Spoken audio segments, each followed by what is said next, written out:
तो hello student, welcome to my YouTube channel. तो आज का जो हमारा टॉपिक रहेगा वो रहेगा वासुदेव शरण अग्रवाल जी का जीवन परिचय। तो आज हम सब सामान्य हिंदी के जीवन परिचय के बारे में आज स्टार्ट करेंगे। ये हमारा लेक्चर 1 है, ठीक है।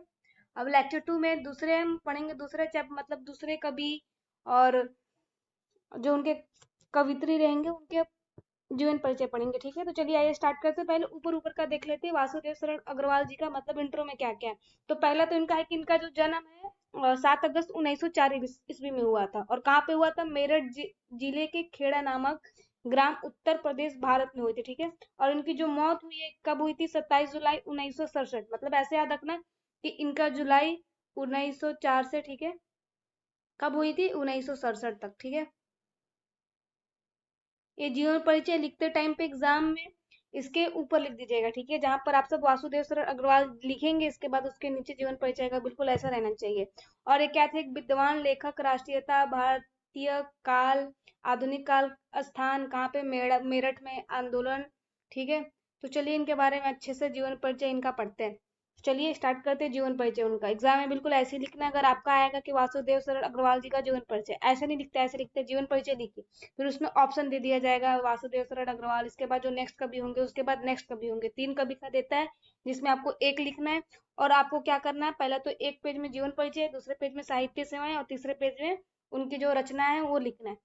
तो वासुदेव शरण अग्रवाल जी है, उनका जन्म कहाँ हुआ था? मेरठ जनपद में स्थित खेड़ा नामक ग्राम यानी गांव में 7 अगस्त 1904 ईस्वी को हुआ था, ठीक है।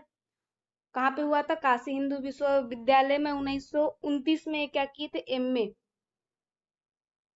ठीक है। बीए के बाद एमए जो आता है, एमए करने के पश्चात मतलब एमए करने के बाद 1940 तक मथुरा पुरातत्व संग्रहालय के अध्यक्ष रहे। और 1941 में पीएचडी, ठीक है, ऐसे कहते हैं ना, तो इसने तो पीएचडी कर रखी है, तो वही है हमारा पीएचडी।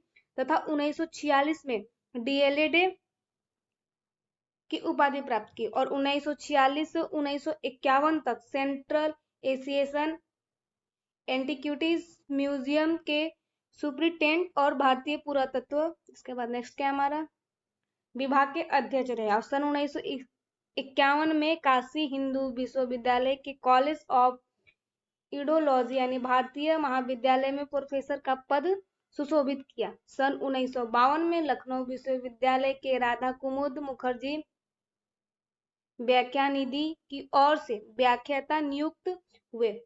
और जहां पर इसके अतिरिक्त भारतीय मुद्रा परिषद यानी नागपुर, भारतीय संग्रहालय Patna, all India oriental Congress, fine arts section आदि संस्थाओं के क्या आए थे? सभापति भी रहे, ठीक है। और इनका जो निधन है 27 जुलाई 1967 ईस्वी में हुआ था। दैट इज क्लियर, यहाँ तक कंफर्म हुआ। अब इसके बाद आपको नेक्स्ट पेज में लिखना है अपने एग्जाम में इनका साहित्य सेवाएं। आपसे पूछे चाहे ना पूछे फिर भी आपको एग्जाम में लिखना है। अगर आपसे पूछे साहित्य सेवाएं लिखिए, तो साहित्य सेवाएं आप लिख रहे हो तो उससे पहले आप उसका जीवन परिचय जरूर लिखोगे, ठीक है। तब जाएगा साहित्य सेवाएं स्टार्ट करेगा। अगर आपसे सिर्फ जीवन परिचय पूछे तो जीवन परिचय लिखो, इसके बाद फिर साहित्य परिचय लिखो। एग्जाम में नंबर 5 नंबर का रहता है, तो 5 नंबर गेन करना तो हिंदी में थोड़ा डिफिकल्ट है। बट आप सब अच्छे से लिख दोगे, जीवन परिचय का जो डेट रहेगा आपका बिल्कुल सही रहेगा, तो नंबर आपको फुल में फुल मिलेंगे। और एक पेज में तो आप सबको रचना लिखना ही लिखना है। साहित्य सेवाएं क्या है? वासुदेव शरण अग्रवाल की जो कृति एवं तजनित यश का अमर आधार उनके द्वारा संस्कृत एवं हिंदी के अनेक ग्रंथों का किया गया है। सांस्कृतिक अध्ययन एवं व्याख्या है।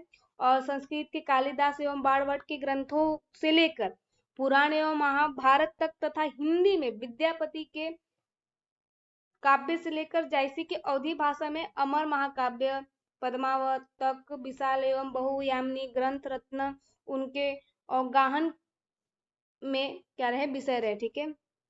और पाणिनि कालीन भारतवर्ष नामक उनकी कृति भारत विद्या तथा अनुपम ग्रंथ है। और इसमें उन्होंने पाणिनि के अष्टाध्यायी के माध्यम से भारत की संस्कृति एवं जीवन दर्शन पर प्रकाश डाला। उन्होंने भाषा एवं साहित्य के सहारे भारत का पुनः अनुसंधान किया और उसमें वैज्ञानिक एवं तर्कपूर्ण विधि का प्रयोग किया। यह ग्रंथ विश्वकोशीय स्वरूप का हो गया है और यह अनुक्रमणीय मतलब अनुक्रमणिका के सहारे कोशीय रूप से उसका अध्ययन सुलभ भी है, ठीक है। और उत्तम भी है। और इनका जो एक पेज में आपको ये सब लिखना ही लिखना है, ठीक है। तो निबंधों का संग्रह क्या है? पृथ्वीपुत्र किसका है? वासुदेव शरद अग्रवाल जी का। ऑब्जेक्टिव क्वेश्चन में आता है पृथ्वीपुत्र, फिर ऑप्शन में दे दिया जाएगा उनके कवि का नाम। तो आपको क्या टिक लगाना है? वासुदेव शरद अग्रवाल। कल्पवृक्ष, कल्पतरु, यहाँ से आप याद कर लो।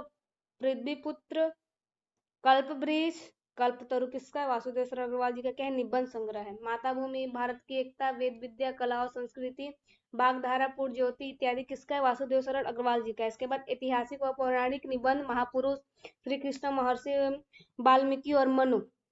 आलोचना क्या है? पद्मावत की, संजीवनी, व्याख्या, हर्षचरित का, संस्कृति अध्ययन। और शोध ग्रंथ क्या है? नवीन कालीन भारत। ठीक है, यहाँ तक क्लियर हुआ। मिलते हैं नेक्स्ट लेक्चर में सेकंड कवि का हम सब जीवन परिचय और साहित्य सवाई लेके। तो चैनल को सब्सक्राइब करना बिल्कुल मत भूलिएगा। और इस चैनल के साथ आप अपने क्लास 12 क्लास 10 के जितने भी बच्चे हैं, ठीक है, अपना तैयारी कर सकते हैं अच्छे से। एग्जाम से पहले सारा सिलेबस कवर हो जाएगा और आप सबको प्रीवियस ईयर क्वेश्चन भी दिया जाएगा और इसका सोल्यूशन मिलेगा। तो चैनल को सब्सक्राइब करके जरूर है, और जो फ्री में आप सबको बेनिफिट मिल रहा है वो सब जरूर अपना। Thank you.